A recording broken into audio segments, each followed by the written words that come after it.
we've got our dunkel grunt, which is quite a nice green. Would have been the equivalent roughly to the RAF dark green. Oh, it's been a while since I've done a German one. I'm hoping I've got enough paint in here. I think I've got another bottle, but we'll see. A little bit at a time.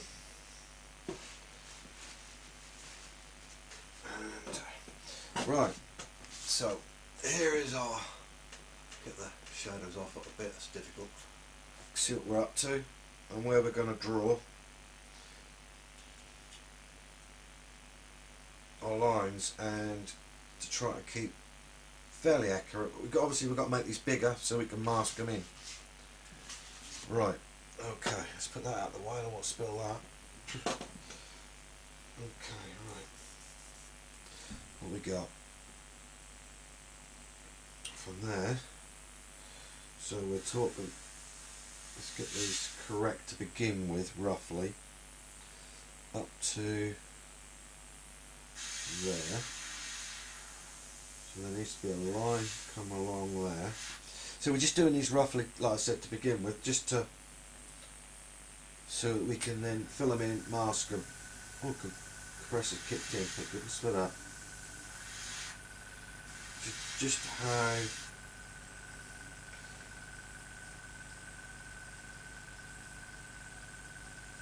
we're going to keep it. So that comes a little bit further across. Maybe a bit more of an angle. And then down. Like so. That's our first piece of green. But we're going to make it, as I said, a bit bigger. So then we can really mark it down.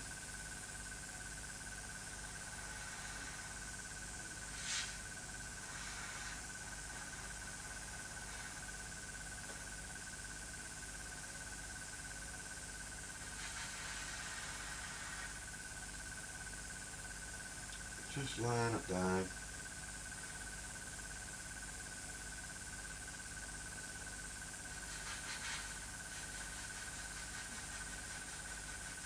It's funny really, because the 110 was always one of my favourite aircraft. I have no reason behind it. I just like the look of it. I think it's a pretty aircraft, although it's built for war. I still think it's a really nice piece of kit. Well thought out as well. Okay, so that's our first square. Now, the next one, looking at right on that line, so it comes down there and down there. Okay, right, so we start from the front, draw a line, goes to there, and then straight down.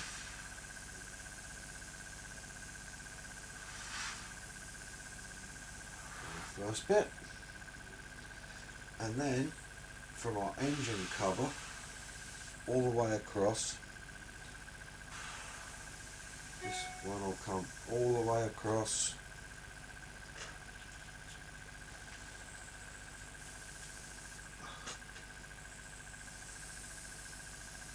to the body, to the fuselage, across, and then down there, just like that. So it's quite a large area this time, and then we just fill it in. So hopefully that's the general idea. That's what we'll be doing, the whole of the fuselage and the wings, and then we'll come back and I'll show you how I mask it up, and we'll go from there.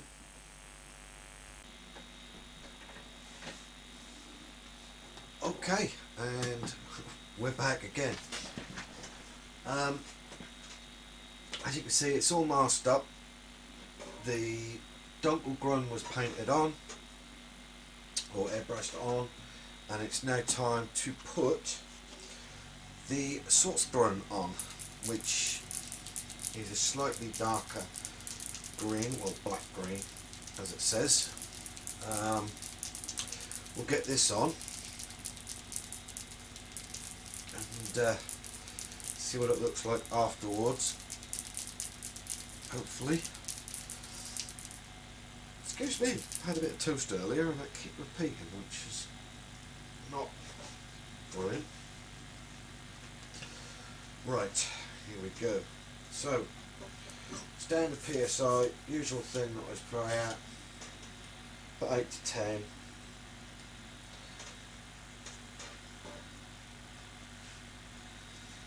Got to fill in the food panels, then I'll carry on, get it done. As you can see, I don't cover up everything. If you spray at a reasonable pressure, you're not going to get spray over.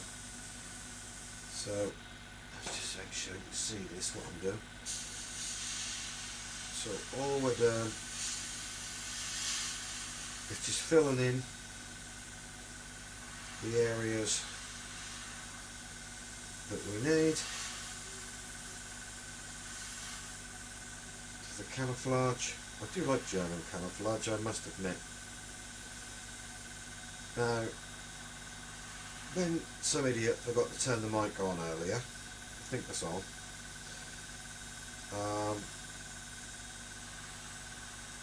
We were talking about pre-shading and black basing. Now, to me, personally, black basing is a good waste of time. Simply and the only reason being, it takes so long to get the same effect you get with a decent post shade. Pre-shading is purely for panel lines,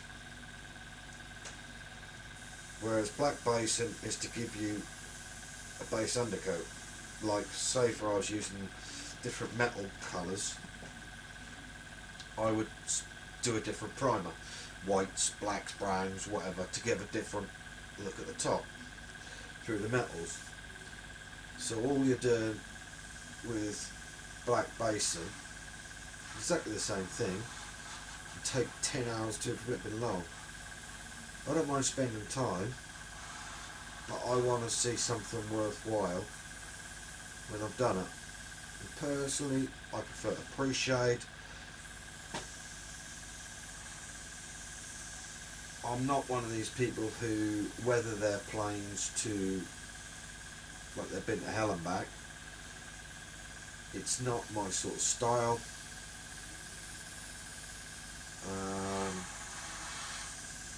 I prefer my planes to be used, but not abused, if you like. The only one that I would do, if I was to do a Japanese Zero or something like that, then of course don't forget the Hinamaru would be perfect on every occasion. That's the only time you don't weather on a Japanese aircraft, and that would be the Hinamaru, because they would not, the respect for the flag of Japan was so high they wouldn't have a scratch on it.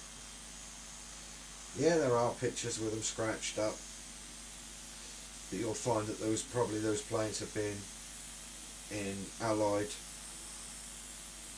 hands for a while and not been treated with the respect that they would have been via their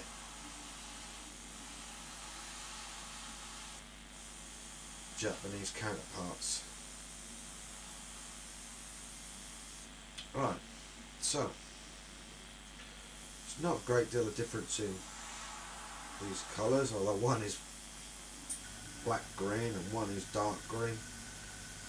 It does show through. It won't show so much until we take all this masking off and I get this downstairs under the tap, give it a good old micro meshing. You can see I didn't even, on this I didn't even mask the engine up. I don't need to. If you're reasonable with an airbrush and treat it gentle and just look what you're doing, you don't need to mask up every little thing. And just fill the this panel in here.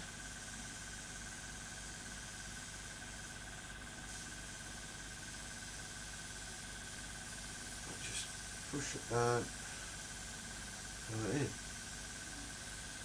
Right, now I should fill all these panels in, and then I'll come back when that's done, and we'll have a reveal and see what the camo actually looks like. Hopefully that'll be okay. Right, back very soon. Right, welcome back. Okay, right, now as you can see we've got the camo down, we're ready for decals. We've glossed it up as well with Alclad 2 ALC 600 Aqua Gloss, or Unicorn Tears, which what it seems to be called in the trade. We're all ready. We've got our microset, microsole ready in our little Alclad holder. Basically we're ready to go. So what we're going to do, I have, just to start off, I have added a little microset to the warm water to start us off. So what we're going to do, we're going to start off having a look at our decals piece over there, which looks good. So first of all, we've got decal 1. I'm going to do a few, just show you roughly what I do, and then, you know, you've done one decal, you've done them all really. So just going to cut this out, cutting around, and this is number 2 and number 1 here. This is a typical Revell sheet, which is very tight with the decals on it, which is absolutely fine, but it does make things a little awkward trying to find everything, but it shouldn't be too much of an issue. We'll keep things apart. Revell decals just lately have been very, very good, so I'm hoping for good things. So that's those two for the top. We've got the GG, which is decal 20, which are these two. So we'll take those two out. These are our outer wing decals. Obviously the Iron Cross and the G in signature. In insignia, not in signature, insignia. There will be a lot of stencil decals on the top of the wings after, but we're going to do those to show you on camera, and do the main ones to show you on camera. The little tiddly ones you ain't going to see on the camera, it's not going to pick them up very well, so I'll just carry on like that. Right, so we'll do these ones first. We've got a little bit of kitchen towel, got our tweezers, hold it under the water for a few seconds. As I said, I've already put a little bit of microset in there, so it should start to get the decals moving and ready to sit into the panel lines when we do it. Right. These are iron crosses. These are not the Indian Hope things. If I say that word, it will get straight away taken down from YouTube. I can't get away with it anymore. So we're having a look to see. Here we go. Where we're going. So we're basically, the G is going to line up with that panel line, just on the inside of it, which is fine. I don't think that'll start moving yet. Yes, it is. Blimey, they're good. Right. Okay. So the first thing to do is want a nice soft brush and having a look, making sure we're right, and then we're just going to put a small area laid down on the gloss to take the first G. Shouldn't be an issue, and we can lift it off with a brush. Hopefully, if I can get my brush under it. I must admit, I do prefer to do it like this. but it can be tricky at times. Just like that, lovely. And then we'll lay that, make sure it's correct. Lay that on, and then with the brush, the water, so it'll just move. I like to keep an eye on just exactly what we're doing. The first few are always a bit awkward because you need to get them lined up to how you want them, like so. And actually that is I'm quite pleased with that. It needs to come back just a hair. Then we have our colour buds, and I like to use Johnson's because they don't fall apart on me. This is basically to rub it down to remove the moisture around it. Oop, let me move that. See, it can happen. So just lay a little bit more paint, a little bit more water on, get it into place again. Now see if I can be a little bit more gentle. And just, we're taking the air out. Air is what gives you the silver on effect, and that's why we gloss. The gloss is the idea, is so that it's a nice flat surface for the decal to take hold of. So there you go, that's that one. Then we have an iron cross to go on, and that works out so that the area that we need is, just having a good look, just make sure you're right. This is always a problem, that the actual thing works here. And because I've left this gloss to set for 48 hours nearly, more floods, so we seem to get around here. The aqua gloss is absolutely solid and will cause me no issues, hopefully. And all I'm going to do is just lay that on there. I know I used my fingers that time. With the size of these decals, a brush, it'll just fold up. So where are we actually putting this? To be honest, square it up where that is. Have another look. Come on, Mark. Get it in position, boy. Like that. That is perfect. And then the first few swipes, like I didn't do the first time, is just to gently push the air out from the centre and let it slide in like so. Okay. And then all we're doing is clearing out any of the old, what do you call it, on there, making sure we're happy where that's laying. There's no bumps and clumps and yuck in it. And then we'll come in, I'm going to do the other side, but just to show you this side first, I'm going to come in with a little bit of Microsol, the red bottle, and just apply a thin coat. You don't need to ram this on, just over the whole of the decal, and that will help it conform flat down, which is what we're looking for. I mean, the only thing we'll see on this, there won't be nothing on the G, but it'll make it nice and tight into the paint or into the gloss. But on the cross, it will take it into that panel line. If it doesn't, there's a little trick, I'll show you how to do that in a little while. Right, because this is such a large aircraft, I'm going to turn this around here, and I'm going to do it a slightly different way. I know it's just so that you can see what I'm doing, to be honest. So, micro set, and looking to see what we're doing, and it's on the end of this one. So I tend to be a little bit more vicious with the set than I do the sole, because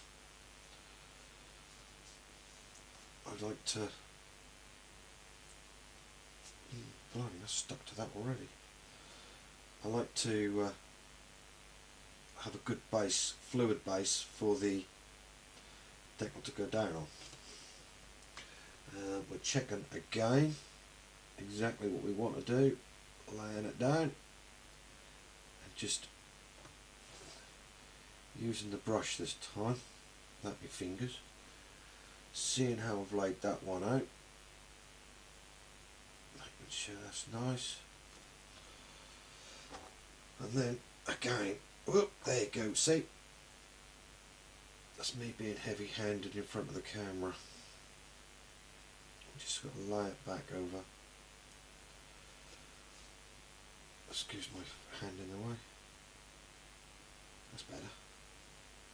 And we're just going to lay that down there. Okay. And we're getting rid of all the air bubbles from underneath. Again, that's what causes silvering. And as I just said, that the silvering is caused by air bubbles being trapped because it's not a flat surface. That's why we use aqua gloss. And turn that over just to make sure. Take the excess off, and there's our G in place. And then we come to our second iron cross, making sure I know what I'm doing, which is the first for me, anything. And we're just painting a little bit of set on. As I said, set is brilliant stuff. Set and Sol, very, how can I put it, a light decaling solution rather than a heavy decaling solution, or a hot decaling solution. So what I'm going to do is get this on. Now I'm using my thumb. Again, it is a large decal and I want it to lay flat. And as soon as I've done that, with my thumb mark, I'll clean up. Okay, so we've got to go slightly forward, as we say around here. And because there's no solution up there, I'm just going to dry that up a little bit. Don't need all that around it. And we're going to just tease it across, just gently line it up how the other side is lined up. Doing it this way is not brilliant because I can't really see what I'm doing, but hey ho. There we go, that's very close to where I want it, and it's looking good. Okay, right, and all we're going to do again from the middle out, oops, that moved up, push it back into where it should be, there we go. Try and get rid of all this. The glossy surface is fantastic, but it does make it extremely slippery until the Sol starts to work and it bites in.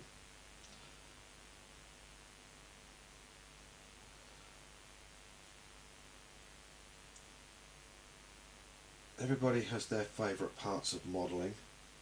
This is not one of mine, although I know it sort of brings the model to life. I just find it tedious. I prefer the building and the painting. That's always been my favourite part. So although this is soaking wet, a bit of a, how can I put it, ecological thing for me, which isn't normal. Let me bring it down a little bit so you can see a bit closer what I'm doing. Dumping these, they will dry out. What's the point? They've only been sucking up a bit of water, so we're just changing that one because that was wet, very wet, and not taking up any more of the Sol, and just laying it down nice and flat.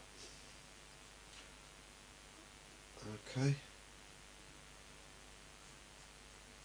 so she's looking good, happy with her. The G, to me, doesn't look good.